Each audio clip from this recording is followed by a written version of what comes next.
Muy buenos días a todos, feliz sábado.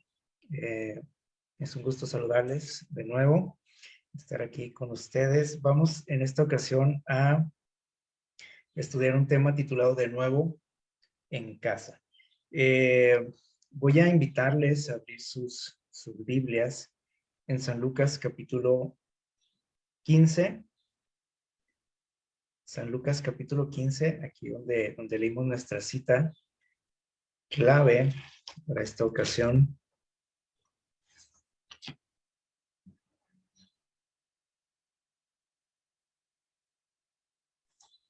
San Lucas capítulo 15. Por aquí está registrada una historia muy conocida por todos. San Lucas 15. Yo no sé, bueno, algunos de ustedes creo que por aquí de los que veo conectados, algunos de ustedes han estado o han permanecido fuera de casa algún tiempo, eh, ya sea por cuestiones de trabajo, de, de estudios o cambio de residencia, etcétera, ¿no? Por alguna razón, algunos hemos estado fuera de casa, ¿cierto? Y yo creo que todos en algún momento eh, hemos extrañado el hogar, hemos extrañado a lo mejor la ciudad donde crecimos, hemos extrañado eh, la cultura, hemos extrañado la comida, tal vez, a los amigos. Y, y más todavía creo que hemos extrañado, por ejemplo, a la familia, nuestra casa. Y estoy seguro que cuando hemos estado fuera del hogar, añoramos algún día volver de vacaciones, de visita, regresar a vivir a ese lugar. Eh, ahí sucede algo muy curioso, por ejemplo, cuando estamos fuera de casa. Eh, no sé si les ha pasado que de pronto en otro lugar, lejos de casa, de pronto percibimos olores que nos recuerdan nuestro hogar, ¿sí o no? El olor de casa, el olor de la comida, no sé, del ambiente, ¿no? En general, y decimos, así olía, o así huele, por ejemplo, mi casa, así huele la casa de mi abuelita, por ejemplo, etcétera, ¿no? Hasta los olores nos traen recuerdos, ¿no? Y nos hacen desear, añorar estar en esos lugares, ¿sí o no? Saben que aquí en San Lucas 15 tenemos una historia que les digo, es una historia bien conocida y que, bueno, el día de hoy vamos a darle una aplicación a lo mejor un poquito diferente a lo que siempre hemos a lo mejor destacado de esta historia. Es un relato que contó Jesús, ¿sí? Una historia que conocemos como la historia o la parábola del hijo pródigo. Y conocemos muy bien, ¿no? Esta historia, un joven se va de su hogar buscando pues una nueva vida, ¿verdad? Para eso, bueno, él reclama su herencia eh, y se va, o sea, sin previo aviso, ¿no? Se va de casa a hacer su vida y bueno, esto es algo común, ¿no? En los hogares. El detalle aquí, bueno, aquí percibimos varias cosas, ¿no? Que este joven pide su herencia antes de tiempo y cuando está lejos de casa, eh, pues no supo administrar esos recursos, no fue inteligente, no fue sabio en la forma de conducirse tampoco y sabemos, ¿no? Lo que sucede. De pronto se queda sin nada de todo lo que tenía y incluso sin amigos, entre comillas, ¿no? los amigos que se había conseguido ya en aquel nuevo lugar, parece que eran amigos por interés nada más. Cuando ven que está en necesidad, nadie le echa la mano, nadie le ayuda. Y entonces, cuando está en problemas, eh, incluso trabajando por ahí en un, pues en un corral ahí cuidando cerdos, ¿recuerdan la historia? Dice el relato, por ahí en el versículo eh, del 15 en adelante, dice que se fue y, bueno, consiguió un trabajo, ¿no? Dice, cuidando cerdos en aquella tierra y deseaba, dice que llenar su estómago de las algarrobas que comían los cerdos, pero nadie se las daba, o sea, incluso estaba pasando hambres, eh, tanto así que la comida de los cerdos se le antojaba, se le hacía apetitosa. Y dice el versículo 17, dice, y finalmente, después de un tiempo de estar en esa situación, dice que volvió en sí, o sea, reaccionó y él empezó a acordarse de su hogar, como decíamos ahorita, ¿no? Después de estar un tiempo lejos de casa y que a lo mejor al principio no extrañaba tanto porque pues, se la estaba pasando muy bien, de pronto vienen los recuerdos, ¿no? De su casa, de su hogar, de su familia. Aquí especialmente de la comida, porque tenía hambre y entonces dice, ¿cuántos jornaleros en casa de mi padre tienen abundancia de pan? Empieza a recordar la comida de su hogar. Tanto así dice, incluso hasta los trabajadores de mi padre dice, pues, tienen que comer. Sin duda pensaba en aquellos platillos, ¿no? Que comía en casa, los olores, el ambiente de la familia, y empieza a desear estar en ese lugar. Dice, nos hace aquí pues un resumen, ¿no? Aquí Lucas, pero podemos pensar todo lo que pasó por la mente de este joven, ¿sí? Los que han estado fuera de casa, sin duda se pueden identificar, ¿no? Eh, Cómo empezó a extrañar todo, ¿sí? Todo lo que era su hogar, su tierra, su familia, las cosas que él tenía, o los privilegios que él tenía en su hogar. Y dice, bueno, yo, pues, ¿qué estoy haciendo aquí? No estoy pasando hambre, no tengo dinero. Dice que reaccionó, dice el texto.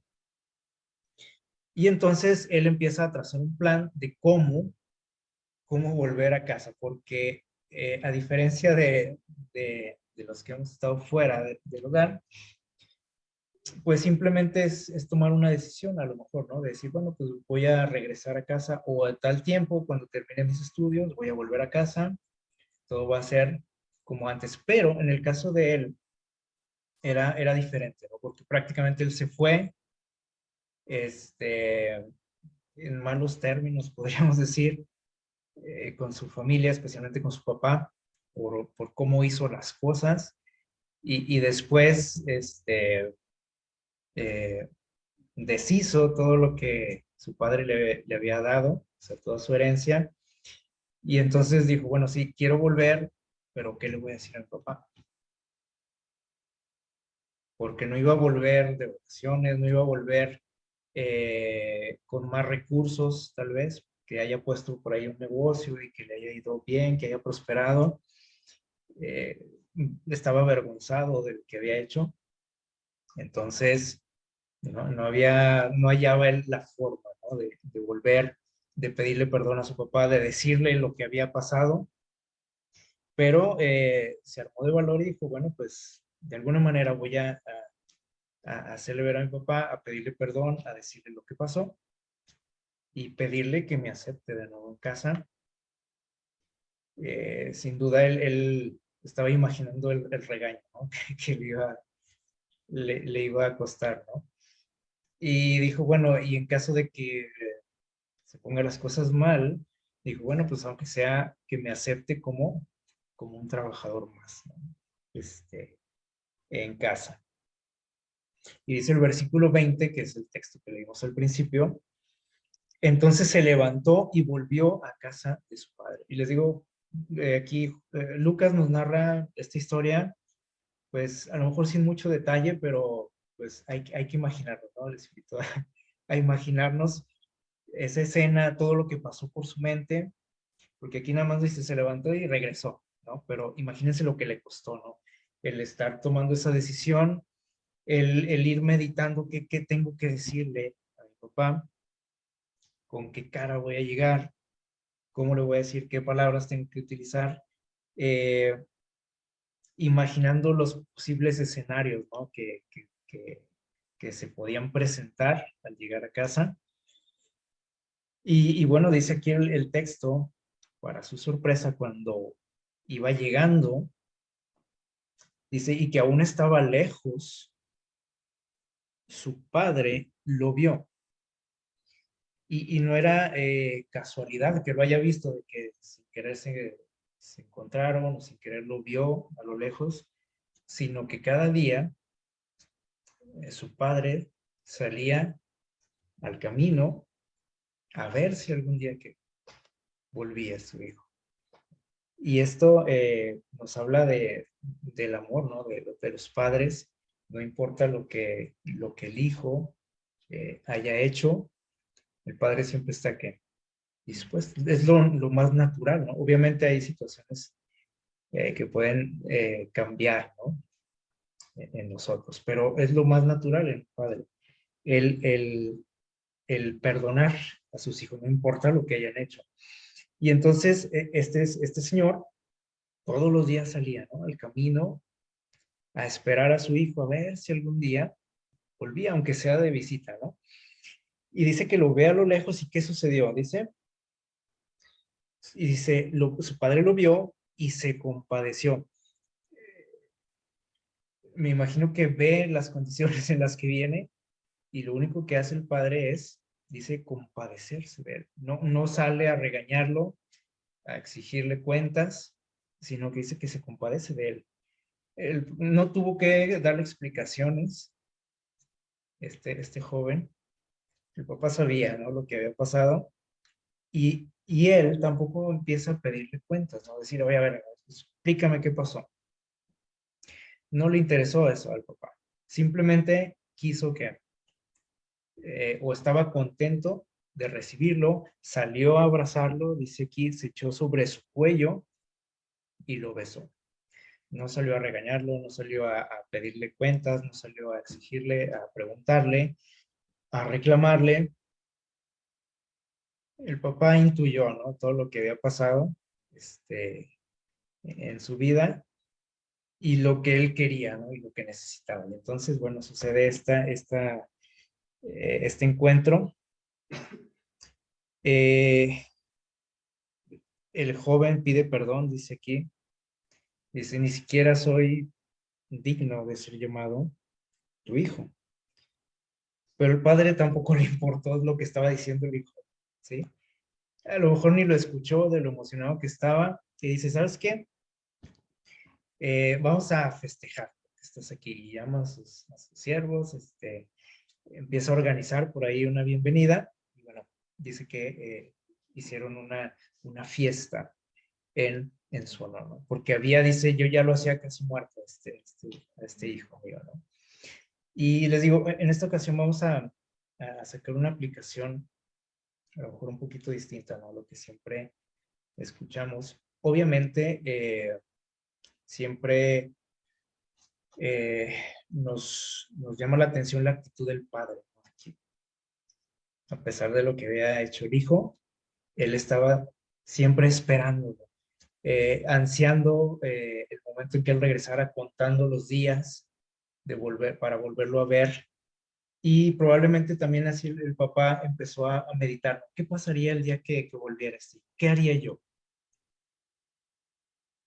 Y el papá también diría, bueno, o podemos pensar que él estaba planeando salir a su encuentro, abrazarlo, hacerle una fiesta, no reclamarle ni regañarlo, nada de eso, ¿no?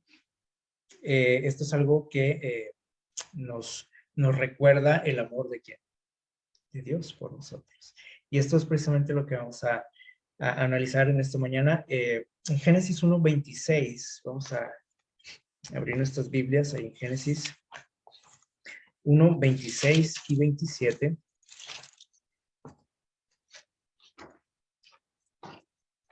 Vamos al inicio de la Biblia. Dice, entonces dijo Dios, hagamos al hombre a nuestra imagen, conforme a nuestra semejanza, y domine sobre los peces del mar, las aves del cielo, el ganado y todo animal que anda sobre la tierra. Y creó Dios al hombre a su imagen.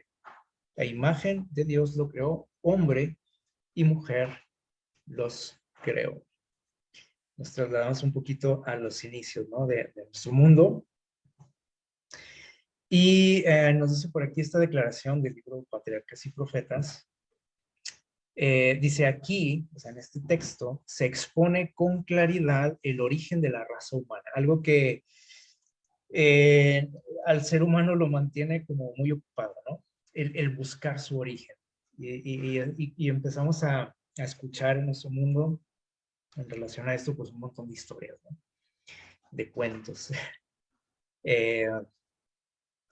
de teorías, de cosas que el hombre se imagina de cuál es su origen, ¿sí?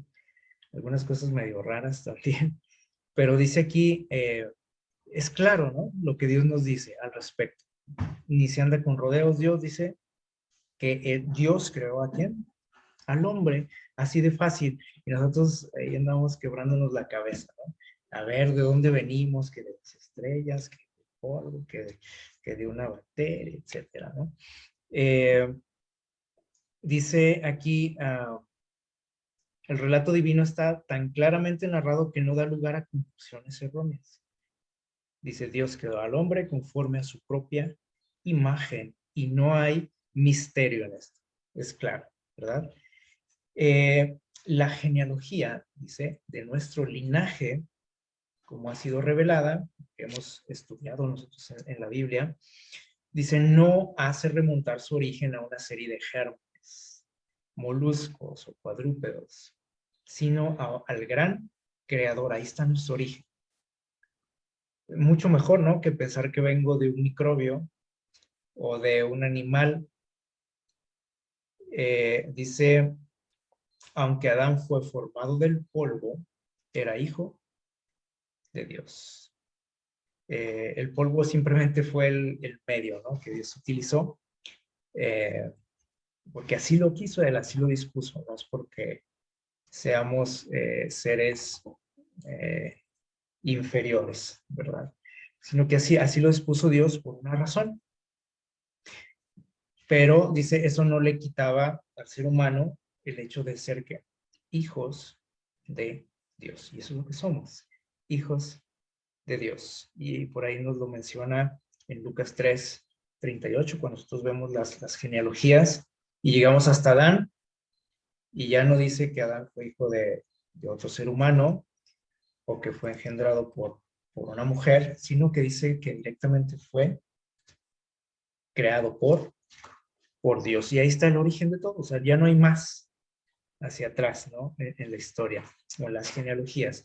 Cuando el hombre salió de las manos de su creador, era de elevada estatura, no era un ser encorvado o que anduviera por ahí arrastrándose o que tuviera apariencia de animal. Dice que era de elevada estatura y de perfecta simetría. O sea, era perfecto el ser humano. Su semblante llevaba el tinte rosado de la salud y brillaba, dice, con la luz, perdón, y el regocijo de la vida. La estatura de Adán era mucho mayor que la de los hombres que habitan la tierra en la antigüedad. Todo lo contrario a las historias que escuchamos de pronto, ¿no? En las universidades, en las escuelas, en libros, en la televisión, incluso por hombres de ciencia, ¿no? Que nos dicen todo lo contrario.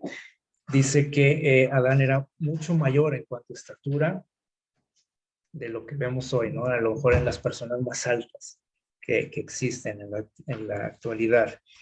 Eva era de estatura un poco más baja, dice, que Adán.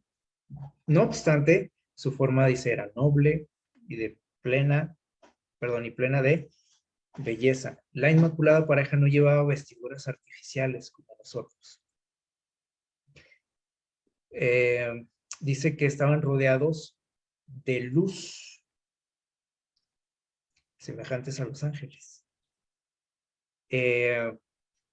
Dice, estaban rodeados de una luz y gloria como los ángeles, mientras vivieron obedeciendo a Dios. Esa era la condición del ser humano. Y dice, y este atavío de luz continuó revistiéndolos mientras permanecieron fieles. Y esto a lo mejor no nos cabe en la cabeza, ¿no? Porque es algo que nunca han visto nuestros ojos. Pero es algo que llama la atención, ¿no? O sea, la condición del ser humano antes de la caída. Y bueno, conocemos lo que pasó, ¿no? Dice, Dios puso al hombre bajo una ley como condición indispensable para su propia existencia. Era súbdito del gobierno divino y no puede existir gobierno sin, ¿qué dice ahí? Sin ley.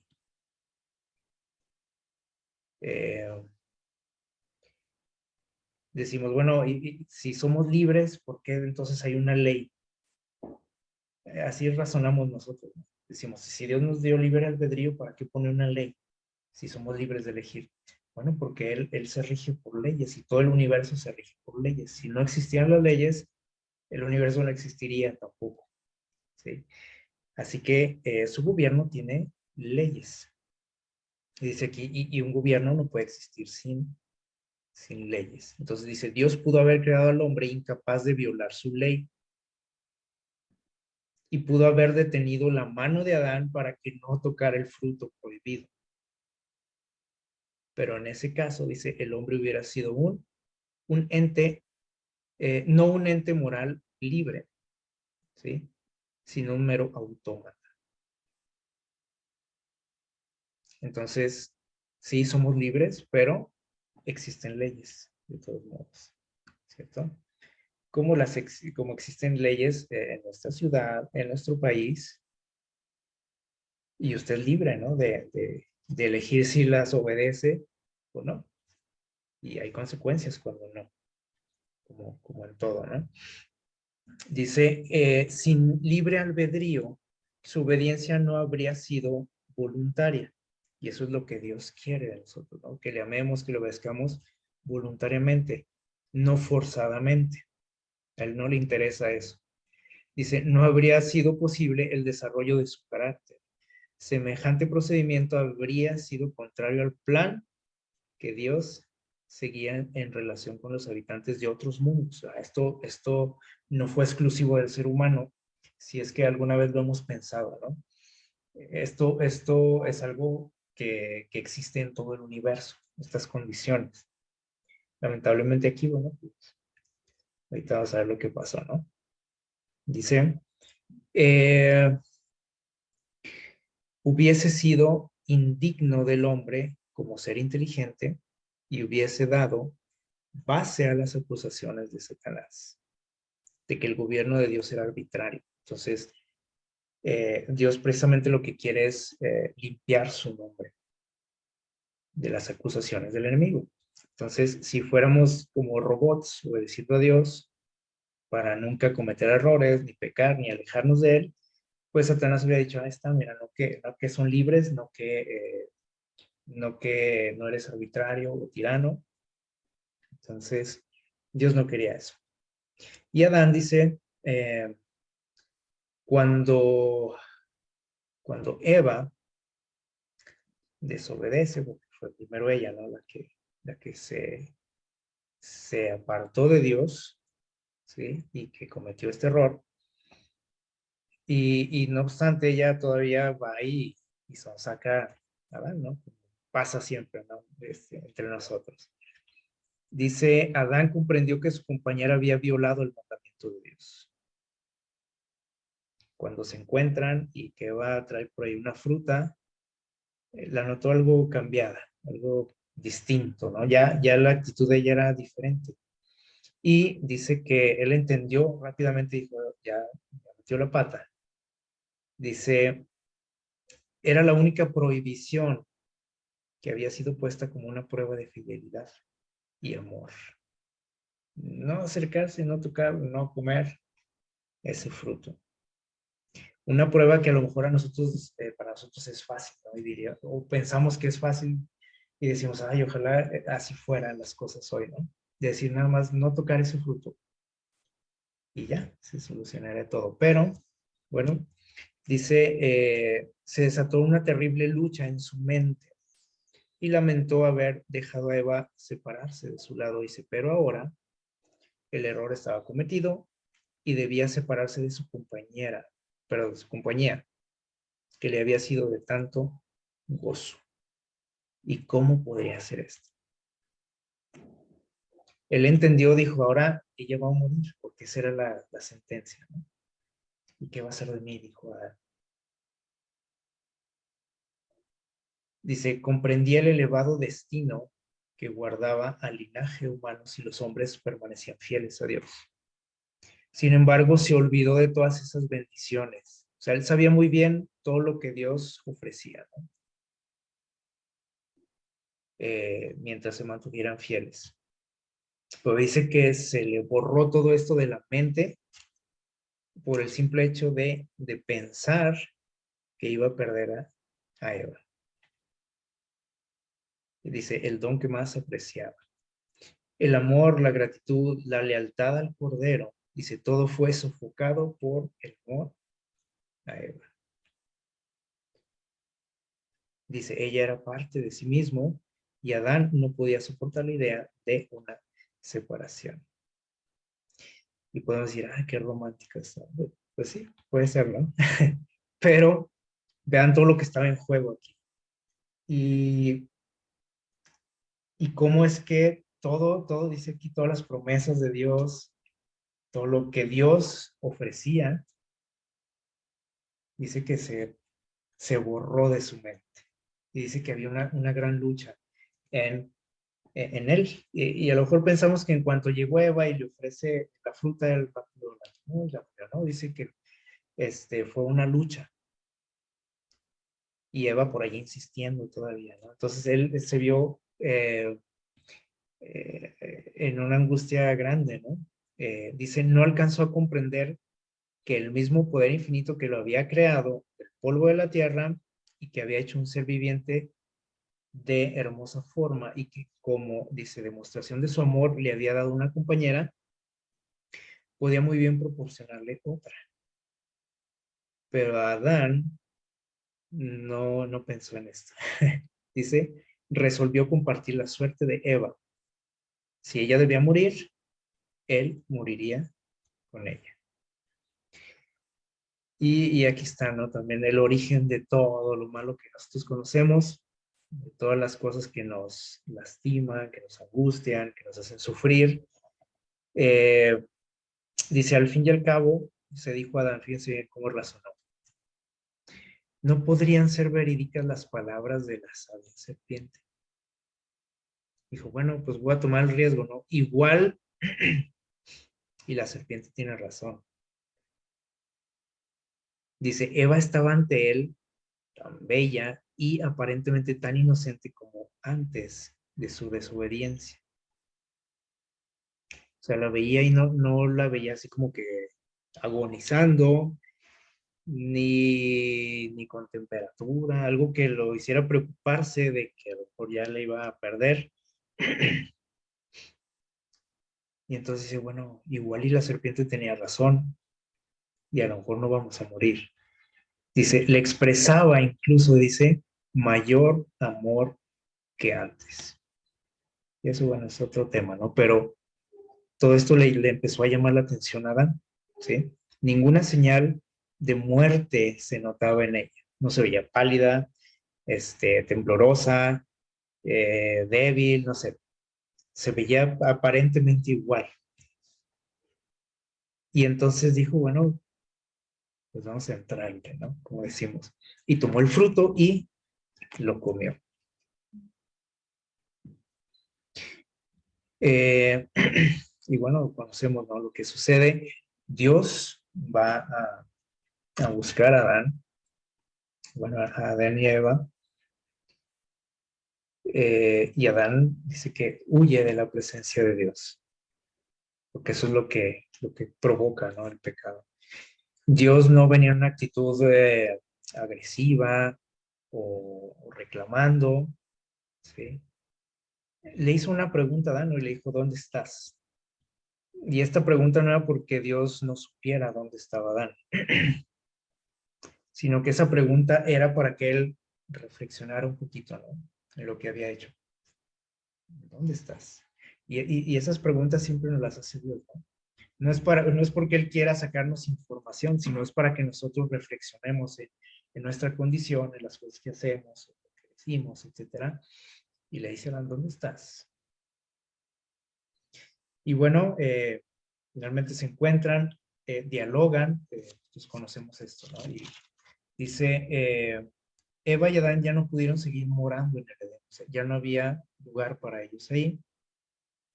Dios les explica las razones, les explica las consecuencias también. No llega amenazándolos, porque a veces así pensamos, ¿no? Que Dios llega y les dice, ¿sabes qué? Entonces ahora va a pasar esto y esto y esto, para que se te quite, ¿no? Pero no, usted puede imaginarse a Dios, a su padre, como cualquier padre, cualquier ser humano que sabe que su hijo ha cometido un error y que puede explicarle y decirle, mira, ¿sabes qué? Pues esto que hiciste va a traer consecuencias. Y usted puede imaginarse el dolor del padre, tal vez llorando, también Dios, explicándoles, mira, estas van a ser las consecuencias de lo que has hecho. No llegó burlándose de ellos o amenazándolos. Dice, incluso suplicaron fervientemente a Dios que les permitiese permanecer en el hogar, en casa. Imagínense esa escena, ¿no? Ellos también suplicando y llorando para no ser expulsados de ese lugar, dice, y confesaron que habían perdido todo derecho a eso. Dijeron, bueno, sí, entendemos que ya no podemos estar aquí, o sea, lo sabemos, pero danos esa oportunidad. Prometieron, dice, prestar estricta obediencia a Dios. Ahora sí, dijeron, última vez. O sea, entendemos, cometimos un error, pero danos una oportunidad, ya no vamos a desobedecer más. Pero Dios no permitió esto. Y no fue porque Dios fuera malo o estuviera molesto con ellos. Y que les haya dicho, no, pues lo siento, o sea, no te voy a perdonar, no vas a permanecer aquí por desobediente, no. Vean cómo aquí narra eh, eh, la señora Elena White este suceso, dice, pero se les dijo, o sea, se les explicó que su naturaleza se había depravado por el pecado. Esa era la razón por la que no podían permanecer en casa. No porque Dios quisiera echarlos. Les dijo, ya no es lo mismo, dijo Dios. Ya no son iguales de lo que eran antes de ese momento. Algo había cambiado en ellos. Dice, había disminuido su poder para resistir el mal. Y había abierto la puerta para que Satanás tuviera más fácil acceso a ellos. Ya lo habían hecho, habían abierto la puerta y ya las cosas nunca iban a ser igual, ¿sí?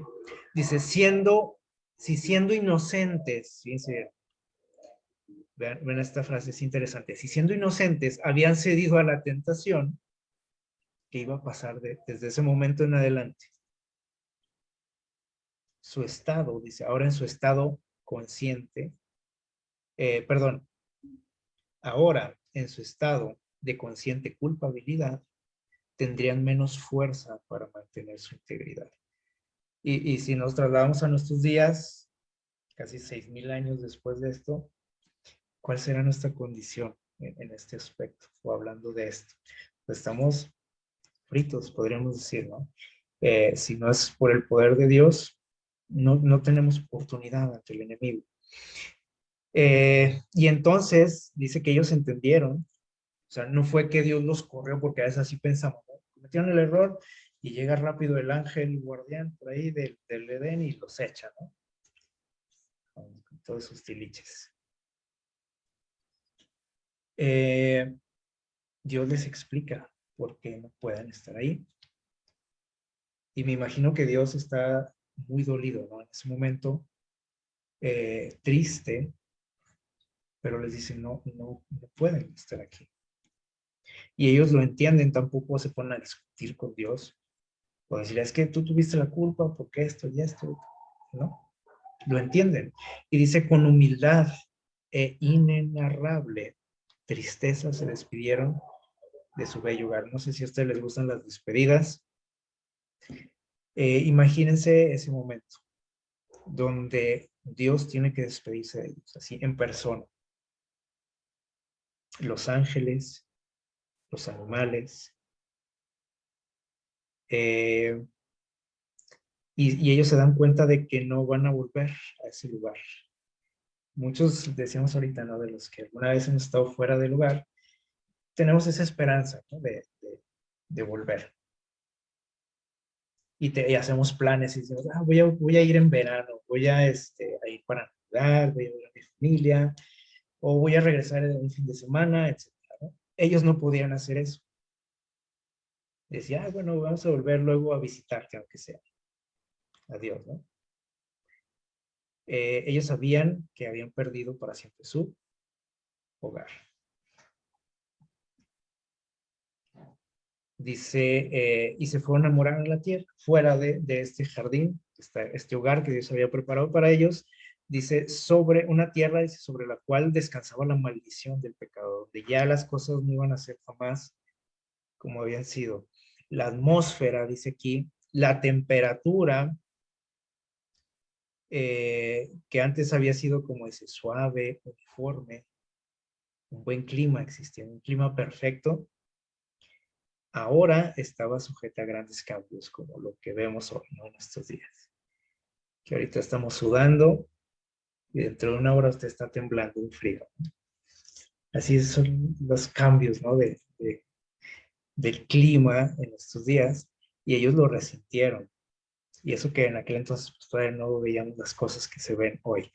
Dice, y ahora dice, Dios misericordiosamente les proveyó de vestidos, que Dios sabía, ¿no? A lo que se iban a enfrentar, les confecciona por ahí una ropa que seguramente estaba también perfecta para ellos y bonita. A lo mejor esto que vemos aquí en la imagen no se parece mucho, ¿no? A lo que Dios hizo. Imagínense una ropa confeccionada por Dios mismo. Dice, y aquí vemos también el amor de Dios, porque no los echó, ¿no? Y les dijo, sáquense de aquí, ¿no? Y no quiero volver a verlos. Todavía se dio el tiempo de hacerles ropa, de echarles su lonche, de despedirse de ellos. Y bueno, imagínense esta escena, ¿no? Cuando ellos están alejándose de su hogar, se vieron también en la caída de las flores y las hojas los primeros signos de la decadencia. Empezaron a ver en la naturaleza algunos cambios, cosas que jamás habían visto sus ojos.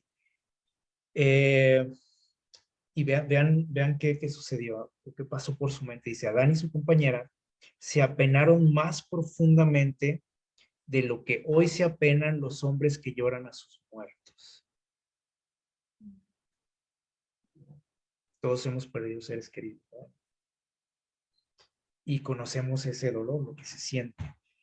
Bueno, dice que cuando ellos vieron que las flores, las hojas se estaban marchitando, dice que el dolor que sintieron fue mayor a cuando perdemos a un ser querido. La muerte de las delicadas y frágiles flores fue en realidad un motivo de tristeza para ellos. Ahorita vemos una planta seca, una flor seca, bueno, pues de modo, ¿no? La tiramos o no sé. O a lo mejor ni nos fijamos, pero para ellos fue algo impactante. Dice, Pero cuando los bellos árboles dejaron caer, perdón, cuando los árboles sí dejaron caer sus hojas, la escena les recordó vivamente la fría realidad de que la muerte era el destino de todo lo que tiene vida.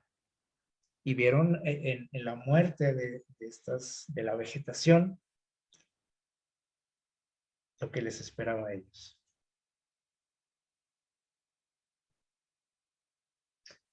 Y vean aquí algo interesante, dice, el huerto del Edén permaneció en la tierra mucho tiempo después de que el hombre fuera expulsado de sus agradables senderos.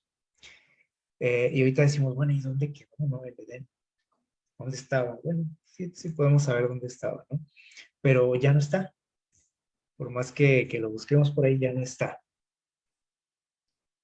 Dice, durante mucho tiempo después, se le permitió a la raza caída contemplar de lejos el lugar de la inocencia, cuya entrada estaba vedada por vigilantes ángeles.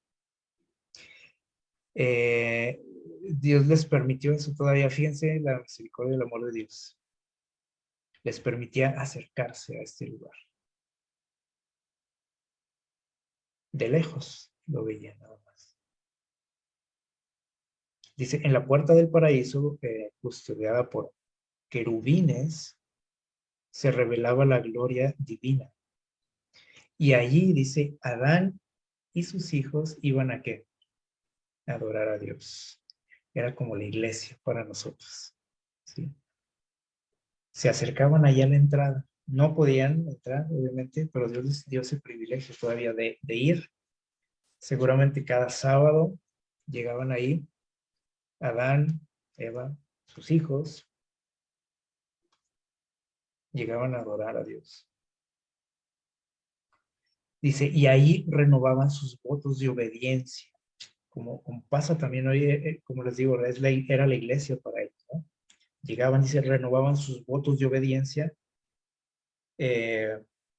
Si durante a lo mejor toda la semana habían seguido cometiendo errores, era seguro, cuando llegaban a este lugar, algo pasaba, ¿no? Y ellos sentían la necesidad de otra vez renovar sus votos de obediencia, como nos pasa a todos, ¿no? Cuando nos acercamos a Dios, cuando vamos a la iglesia, cuando estamos en el culto y empezamos a reflexionar, ¿no? En lo que somos, en lo que hemos hecho, en la necesidad que tenemos de Dios, empezamos otra vez, ¿no? Decir, otra vez voy a intentar, voy a permanecer fiel a Dios, voy a cambiar esto en mi vida. Y dice aquí, obediencia a aquella ley cuya transgresión los había arrojado del Edén. Cuando la ola de iniquidad cubrió el mundo, o sea, cuando se empezó a poblar el mundo, dice que el pecado también se esparció, como la pandemia, ¿no? Dice, y la maldad de los hombres trajo su destrucción por medio del diluvio. La mano que había plantado el Edén lo quitó de la tierra antes del diluvio. Entonces, fíjense todo lo que duró todavía aquí en la tierra, ese lugar. De manera que muchas generaciones de seres humanos tuvieron el privilegio de verlo con sus propios ojos. Dice, pero en la final restitución, y aquí hay algo bien interesante, o sea, cuando todas las cosas sean hechas nuevas, cuando haya un cielo nuevo, dice aquí, y una tierra nueva, ha de ser restaurado más gloriosamente y más gloriosamente embellecido que al principio. Es decir, Dios le está haciendo por ahí algunos cambios para que esté más bonito todavía de lo que estaba. Ese hogar que Dios promete que va a ser nuestro hogar. ¿Qué les parece? Dice, Adán vivió casi 1000 años, lo que nos dice la palabra de Dios, ¿no? Entre los hombres, dice, como testigo de los resultados del pecado. O sea, 1000 años él vio el desarrollo de lo que es el pecado, ¿no? En el mundo. Y dice aquí que él con toda fidelidad y con todas sus fuerzas trató de poner, dice, coto a la corriente del mal. Él intentó frenarlo, dice aquí. ¿De qué manera? Bueno, pues predicando, enseñando. Dice, se le había ordenado instruir a su descendencia en el camino del Señor. Dios le dijo, oye, pues enséñale a tus hijos, a tus nietos, a tus bisnietos. Tú que estuviste ya de los dos lados, ¿no? De esta historia. Los demás ya nada más conocían el mal, pero les dijo, enséñales la diferencia que hay entre ser fiel a Dios y desobedecerlo. Y entonces dice, y cuidadosamente atesoró lo que Dios le había revelado y lo repetía a las generaciones que se sucedían durante 1000 años casi. A sus hijos, dice, a sus nietos, hasta la 9ª generación. Pudo describir Adán el estado santo y feliz del hombre en el paraíso. Así de primera mano. Nosotros lo conocemos porque leemos aquí, pero imagínense el escuchar esta historia de sus labios, ¿no? de Adán, todo lo que tendría que enseñar.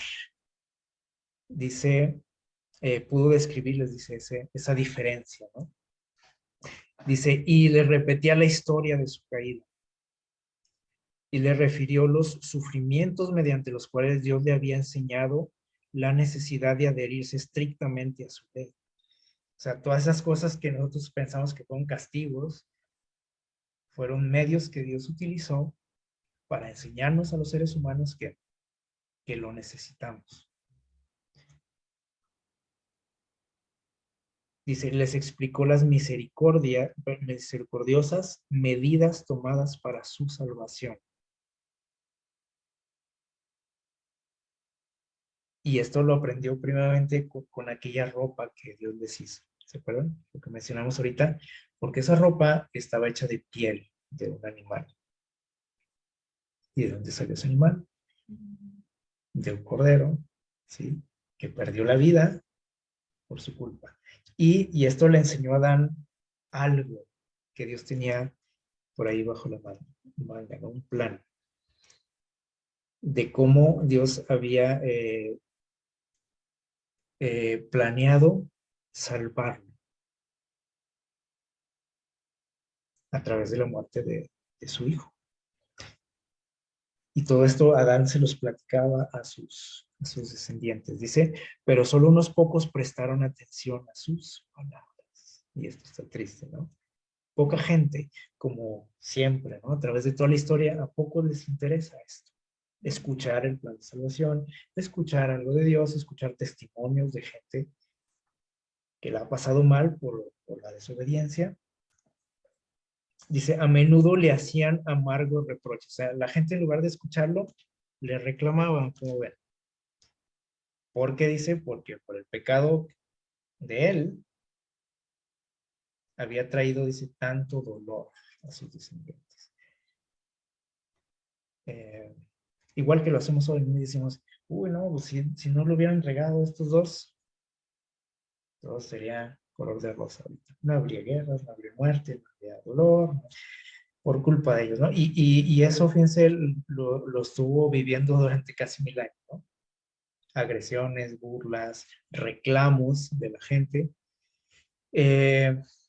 Y aquí hay algo muy triste, dice, la vida de Adán fue una vida de tristeza, dice aquí, humildad y contrición. O sea, ya nada que ver con lo que fue al principio, ¿no? Dice, cuando salió del Edén, la idea de que tendría que morir le hacía estremecerse de terror. Todos los días, probablemente él decía, ¿cuándo me tocará a mí? Cuando veía a un animal morir, o una planta morir, cuando vio a su hijo morir, a él le angustiaba esto, dice aquí, ¿cuándo? ¿Cuándo será el día en que ya no despierte? Dice, y conoció por primera vez la realidad de la muerte en la familia humana cuando su hijo, Caín, mató a su hermano. esto fue lo peor, ¿no? Si él sufría bastante con la naturaleza, por ejemplo, cuando veía morir las plantas, imagínense lo que pasó cuando sucedió este asesinato. O sea, ni siquiera fue una muerte natural, podríamos decir, ¿no? Dice, lleno del más agudo remordimiento por su propio pecado. O sea, él sabía que todo esto que estaba sucediendo era su culpa. Dice, y doblemente acongojado por la muerte de Abel, y aparte, dice, el rechazamiento de Caín, y que tuvo que huir, o sea, se quedó sin hijos de un día para otro. Y aparte la culpa que él sentía porque él sabía que todo esto no debió haber pasado nunca.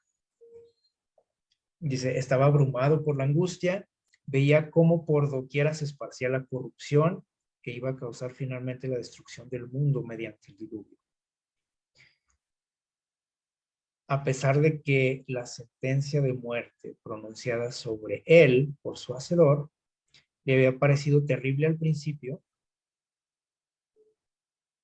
después de presenciar durante casi 1000 años los resultados del pecado, dice que llegó a la conclusión de que la muerte no era tan mala, como también pasa hoy a veces, ¿no?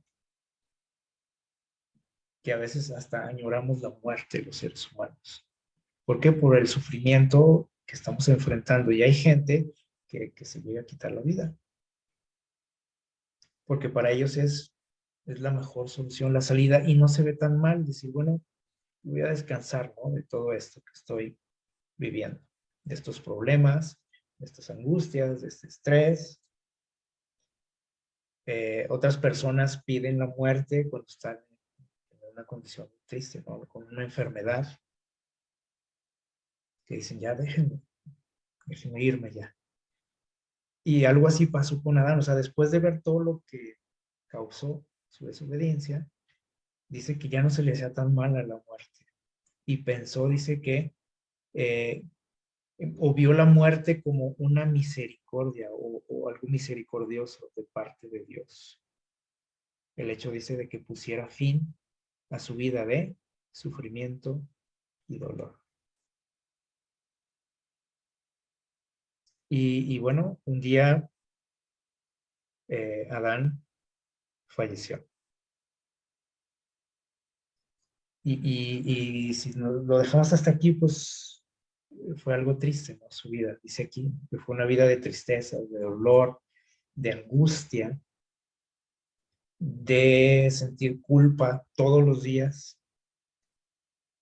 Si nosotros a veces nos sentimos culpables, ¿no? Por lo que hacemos, cuando vemos las consecuencias, cuando vemos cómo afectamos a otras personas, imagínense lo que sintió él.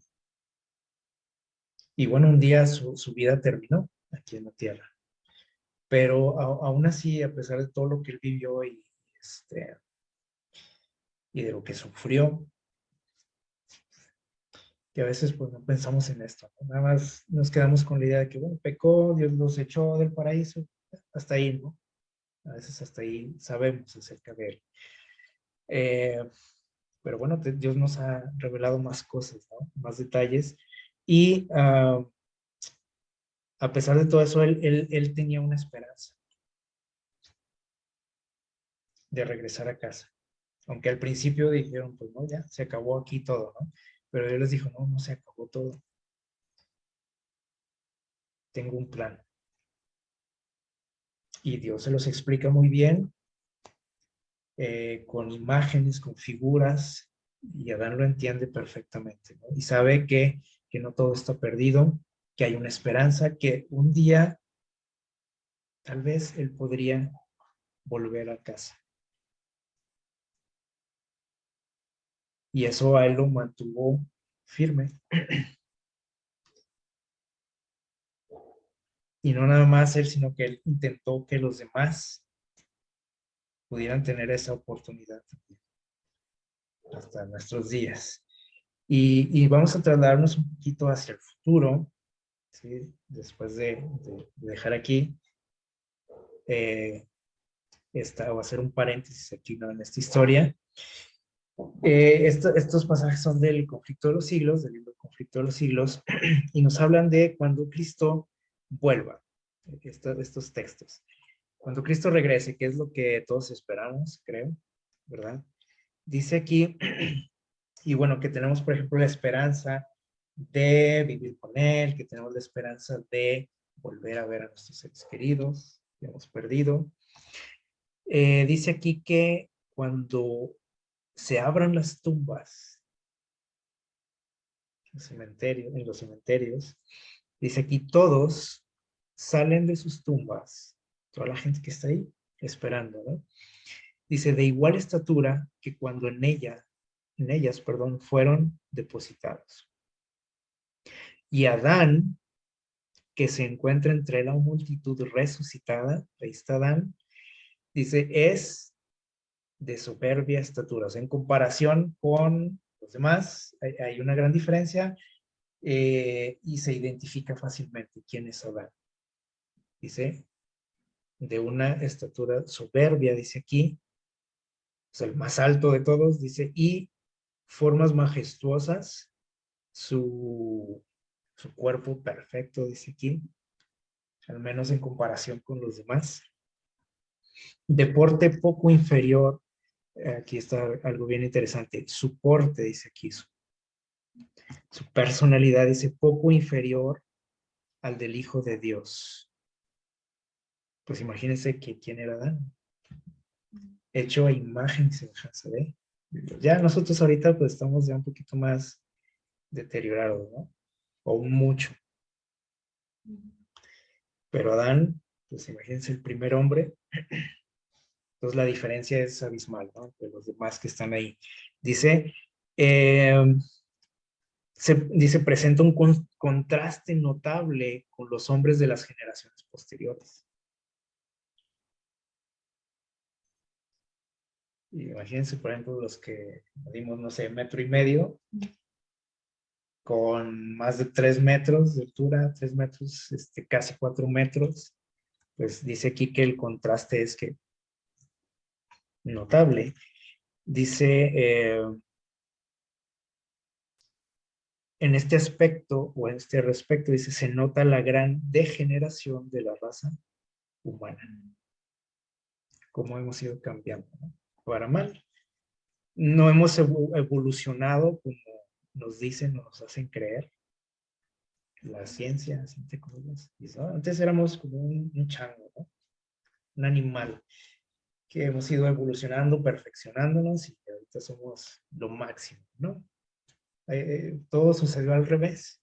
Antes el ser humano era lo máximo, ahorita pues ya dejamos mucho que desear, ¿no? En todo sentido. Dice, reintegrados en su derecho al árbol de la vida, algo que se prohibió desde la entrada del pecado, dijo ya no más árbol de la vida, que era algo que Dios había provisto para el ser humano, para alargar la vida del ser humano.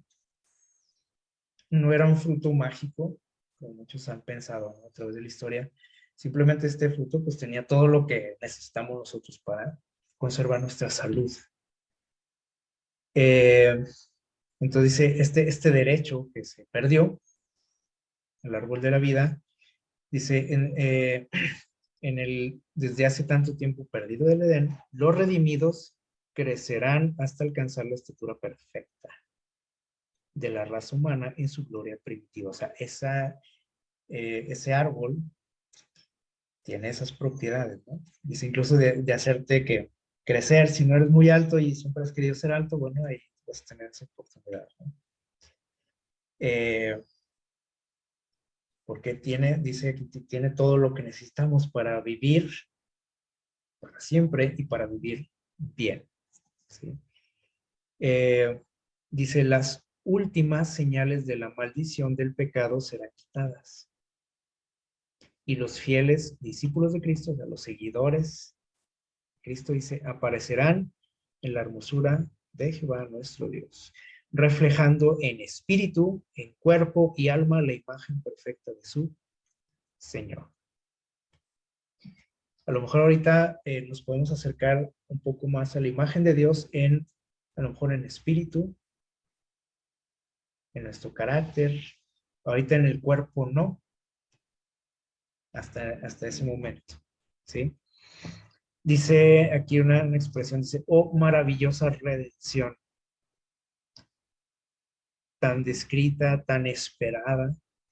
O sea, ese regreso a casa que por tanto tiempo se ha esperado, lo esperaba Adán, lo esperaron sus descendientes, lo esperó Noé, lo esperó Abraham, tantos personajes, ¿no?, que conocemos, que dice por ahí en Hebreos que ellos solo lo veían de lejos esto, ¿no? Como un sueño, una esperanza, un anhelo de estar en casa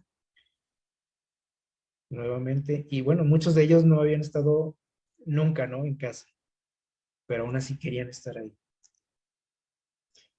El único que estuvo ahí pues fue Adán, pero todos los demás seres humanos que han atesorado esta esperanza han sentido que pertenecen a ese lugar. Y ojalá que ese también sea nuestro caso, ¿no? Que a pesar de nunca haber estado en el Edén, sintamos que ese es nuestro hogar, que ahí pertenecemos. Y dice aquí que todo esto se ha contemplado, dice, con anticipación por muchas generaciones, ¿no? Muchos seres humanos, y ojalá también este sea nuestro caso, ¿no? Que anhelemos estar ahí, que soñemos, que imaginemos. Puede ser que nunca hemos realmente comprendido qué es ese lugar, ¿no? O cómo es estar en ese lugar. Por mucho que imaginemos, dice Dios, son cosas que nunca han subido a nuestro pensamiento. O sea, no nos alcanza nuestra mente. Pero aún así Dios quiere que imaginemos, que soñemos, que sintamos, nos sintamos parte de ese hogar. Y bueno, aquí hay una analogía muy, muy bonita aquí en esta historia que, por ejemplo, la que leímos ahorita, ¿no?, la historia del hijo pródigo, que normalmente lo aplicamos nada más cuando, a lo mejor al hecho de que nos alejamos de Dios y volvemos, ¿no?, a la iglesia, etcétera. Pero aquí también nos podemos sacar una analogía de cómo el ser humano un día se alejó de Dios, se fue de casa por su propia decisión y cometimos un montón de locuras, ¿no?, fuera de casa. Pero Dios quiere que reflexionemos, que nos preguntemos en dónde estamos, como Dios le preguntó a Adán, ¿en dónde estás?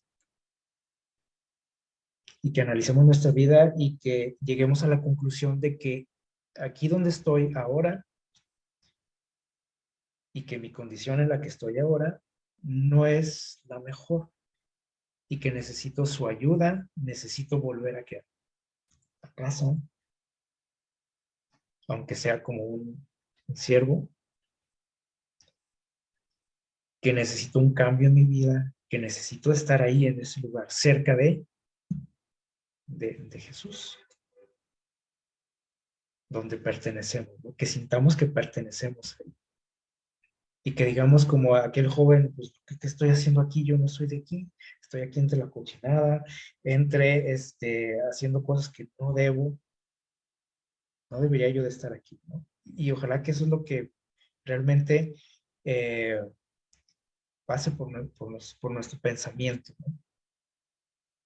Que sintamos que este mundo no es nuestro hogar, al menos no en las condiciones en las que está, porque hay muchos que nos sentimos cómodos aquí, y que a veces cuando nos hablan de la segunda venida de Jesús, empezamos a temblar y decimos, ay, no, qué miedo todo eso. ¿Cómo es posible que pensemos así, no? Y que digamos, ay, no, yo mejor quiero que Jesús se tarde un poquito más. Y esto a muchos nos pasó ahora con todo esto que hemos vivido, ¿no? Cuando se vino todo este problema de la pandemia, decíamos, ay, ya que Cristo venga, decíamos mucho, ¿no? Y como las cosas empiezan a tranquilizarse, decimos, bueno, pues estaría bien si se tarda otro rato para seguir haciendo yo mis cosas, mis planes, porque estamos a gusto. nos sentimos parte de este mundo. Aunque hay cosas que no nos gustan, pero decimos, pues ahí la llevamos, ¿no? Sobrellevamos las cosas. Y dice que no hemos llegado a comprender lo que es nuestro hogar. Y bueno, dice aquí, recordando un poquito lo que sucede con la historia de este joven y su padre, cuando se encuentra nuevamente, cuando vuelve a casa, vean lo que nos dice aquí en el conflicto de los siglos, dice, cuando se da la bienvenida a los redimidos en la ciudad de Dios, un grito triunfante de admiración, dice, llena los aires. Hay una fiesta, como en aquella ocasión. El padre dice, organiza una fiesta porque viene su hijo. Dios también dice que va a organizar una gran fiesta que conocemos como las bodas del Cordero. ¿Por qué? Porque vienen sus hijos nuevamente a casa. Y dice, los dos Adanes, ¿se acuerdan que hace poco estudiamos algo de esto? Los dos Adanes. ¿Quiénes son los dos Adanes? Bueno, así se le llama a Cristo también, ¿no? El segundo Adán. Dice, los dos Adanes están a punto de encontrarse, así como se encontró aquel padre con su hijo. Dice, el Hijo de Dios está de pie, imagínense esta escena, con los brazos extendidos para recibir al Padre, al representante de nuestra raza, al ser que Él creó con sus propias manos.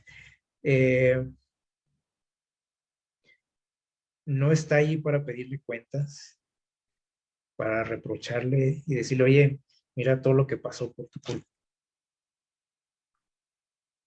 ¿Por qué lo hiciste? No existe eso en la mente de Dios, ¿sí? Dice que Él está con los brazos extendidos. Dice, para recibir a aquel ser que pecó contra su Hacedor. Como aquel joven dice que había pecado contra su Padre. Dice, y por cuyo pecado el Salvador lleva las señales de crucifixión. Y tampoco le va a reclamar eso. Decirle, mira lo que pasó por tu culpa. Mira cómo quedaron mis manos. Mira estas cicatrices.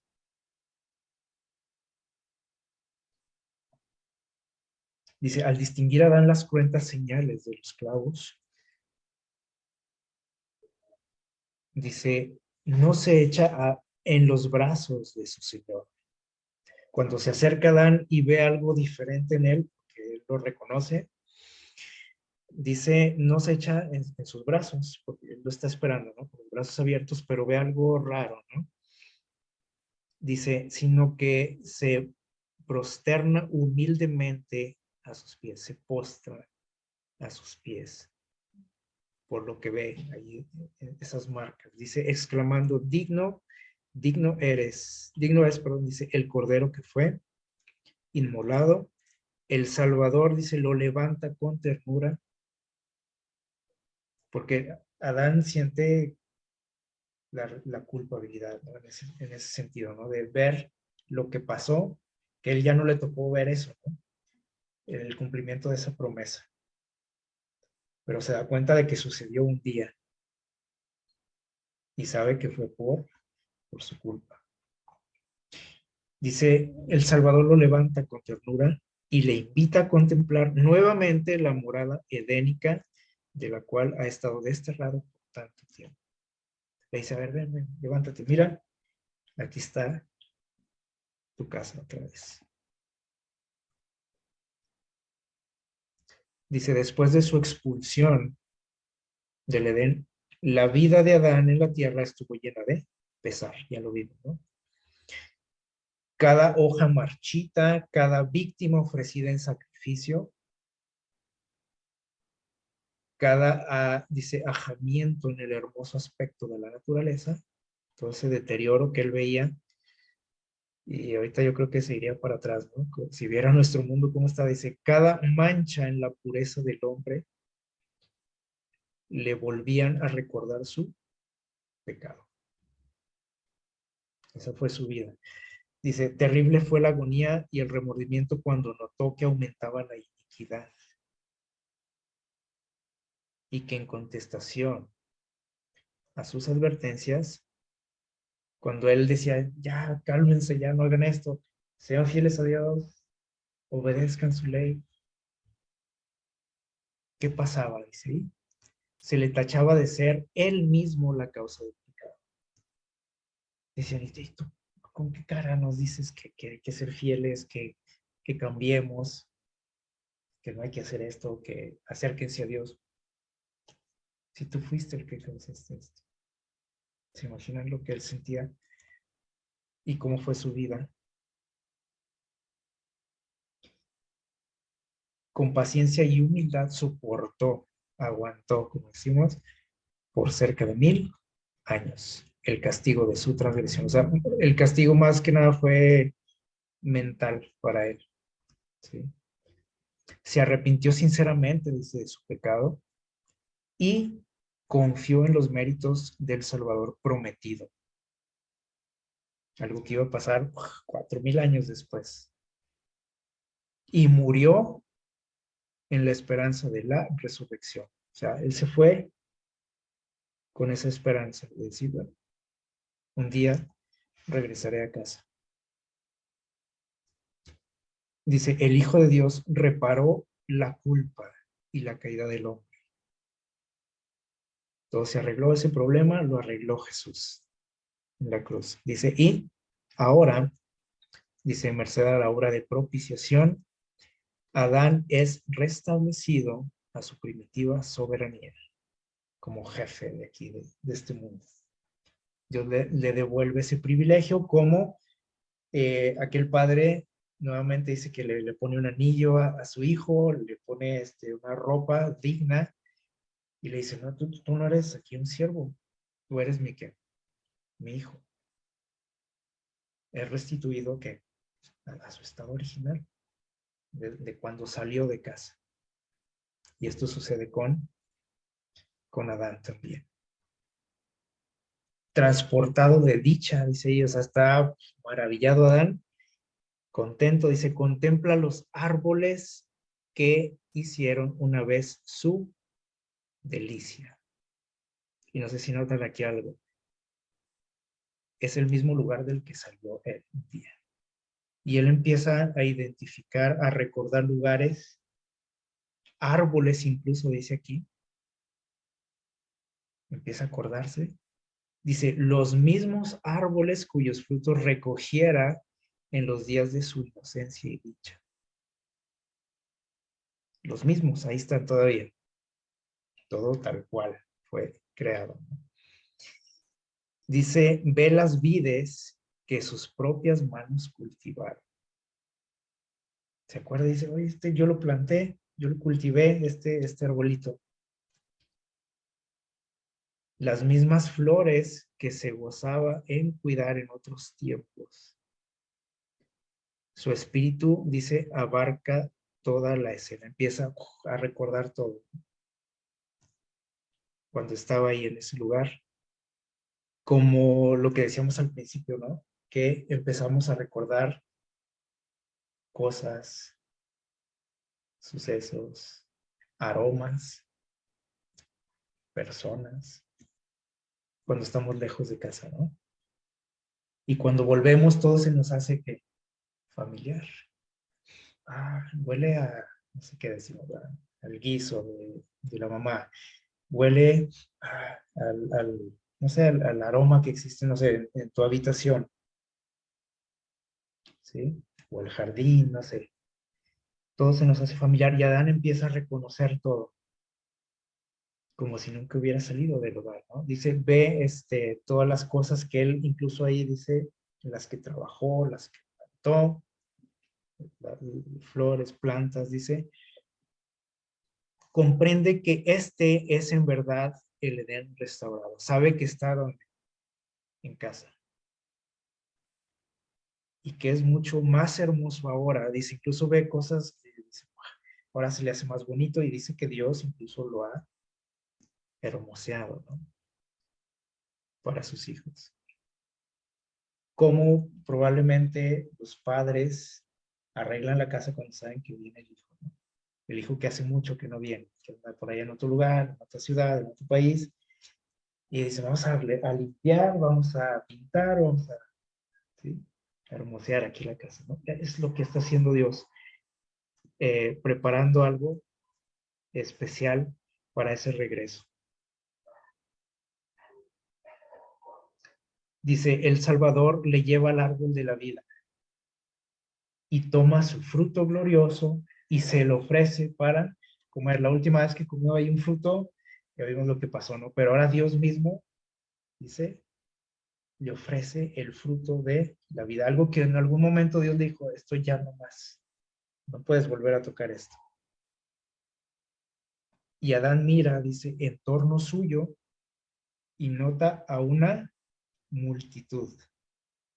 No, no está él solo ahí. Hay mucha gente, dice, redimidos de su familia que están ahí con él. Y ojalá que estemos ahí nosotros, ¿no?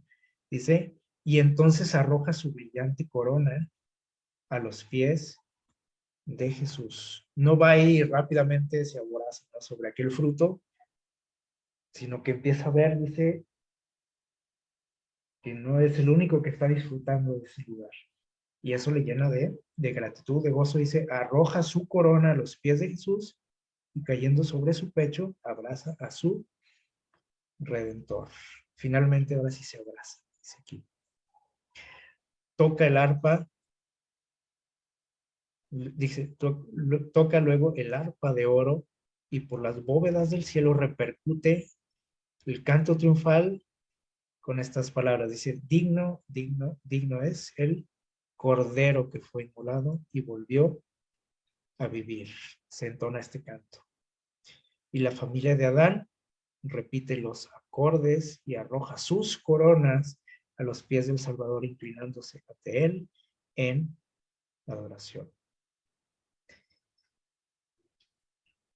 Y este es el regreso a casa.